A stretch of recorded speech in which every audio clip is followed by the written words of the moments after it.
Fighting words, saber rattling. Here now to respond, retired four-star General Jack Keane, and of course a Fox senior strategic analyst. Great to see you, General. What's this all about? Why is China making these statements right now? What's the reasoning behind it, do you think? Well, first of all, these are statements we've come to expect. As you identified, this is state-owned media. They make very explosive, confrontational, bombastic statements, like threatening nuclear war is the statement that's been made here. Quite irresponsible, to be sure.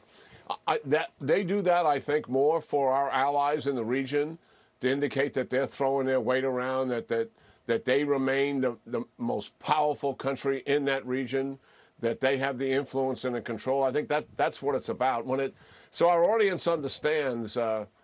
China, back when they began their nuclear program, actually in 1964, they made a decision that they're still pursuing today, and that is not to have parity with Russia and the United States in the number of and types of nuclear weapons. So they have considerably less than what we have. They have several hundred, and we have several thousand. About 1,700 are actually deployed.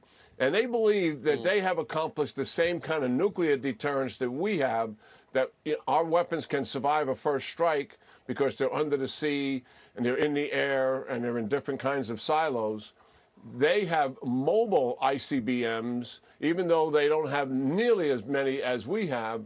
They believe they could survive a first strike, and therefore they're not going to enter into a so-called nuclear arms race with us. And that is good news. I think the thing that two administrations are trying to do is get them to the table to negotiate about nuclear arms rules in peacetime and the things that we've done with the Russians, and build up that kind of rule book and exchanges, honest exchanges and transparency, so each side knows what the other has. That we have not been able to achieve. Hopefully the Biden administration can make some progress there where the Trump administration has not been able to do so.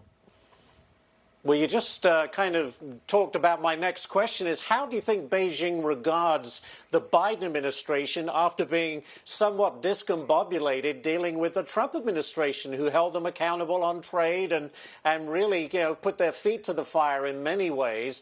How does Beijing, do you think, regard Joe Biden?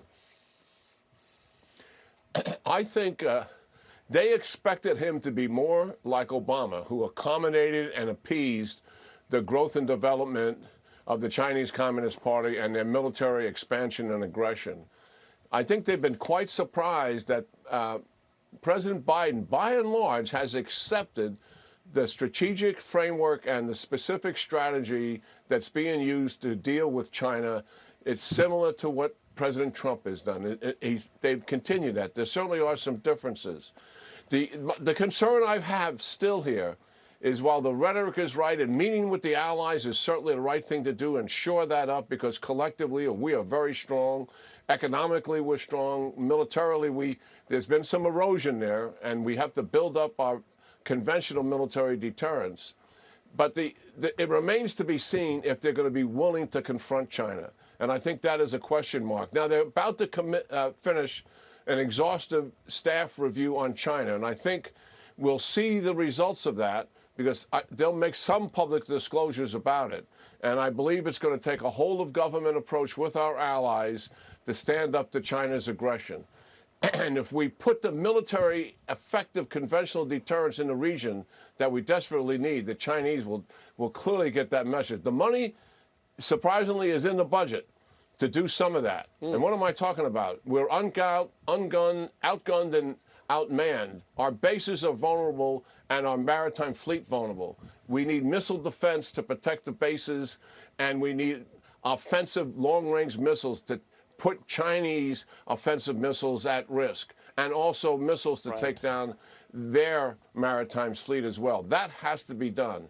That work, we're going to look closely and see if the Biden administration comes through with that. But to start, I think the Chinese were disappointed that Biden didn't follow the same path that he had, that Obama did.